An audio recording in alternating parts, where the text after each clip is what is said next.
Hey guys, welcome to at-home workout number 3. We're going to get started with a Tabata warm-up again.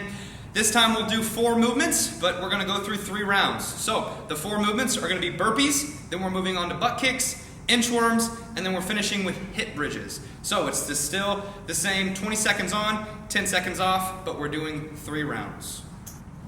The movements for the Tabata warm-up is going to start with a burpee. So regular burpee, chest to the floor. As we hop up, replace the hands with the feet, jumping clock overhead.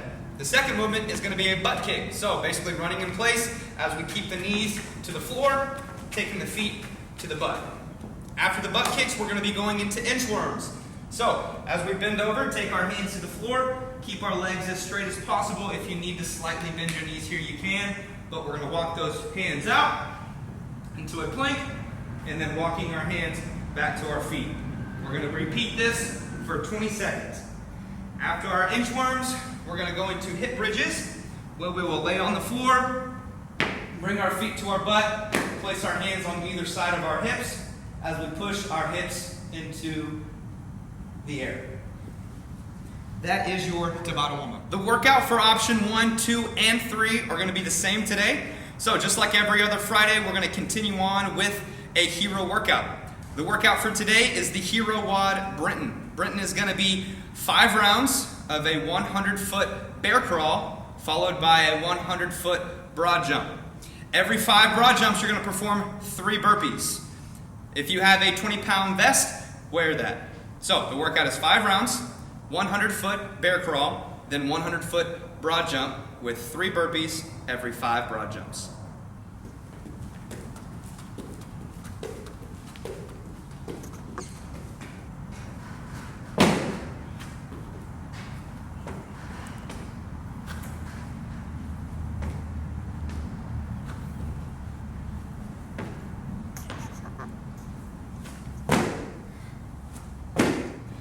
For our death by after the workout, we're going to start with 5 push-ups that first minute.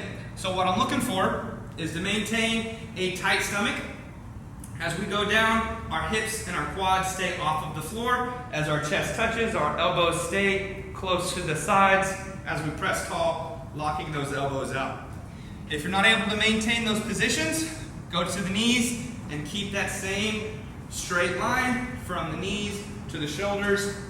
Still keeping those same positions while moving everything at once. So after your workout and your death by, your shoulders and your chest, your hips and back are probably pretty worn out. So we're going to go through some stretching just to loosen those areas up.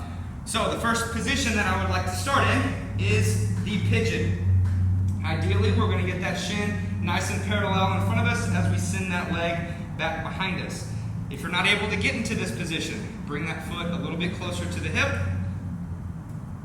and sit forward, lean over that front shin. I want you guys holding this position for 2 minutes on each side.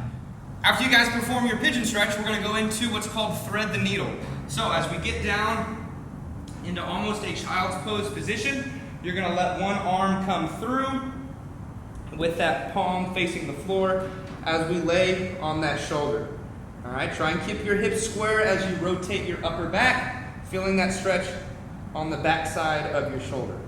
You're going to hold this position for 2 minutes on each side. Now, after you guys perform your thread the needle on each side, we're going to go through what's called a lizard stretch. So you're going to get in a deep lunge, very similar to the Spider-Man stretch. We're going to let that leg go long behind us as we sink our forearms down to the floor and we push our hips into the floor here. We're going to hold this stretch for, again, another 2 minutes on each side. And that is the workout for the day with your post-WOD accessory work and your mobility piece. So be expecting at least 3 pieces a day, the workout, a little bit of accessory work, and some mobility to finish. If you guys have any questions about any of those movements or the workout, like always, reach out to us and we'll get back with you. We'll see you on the whiteboard.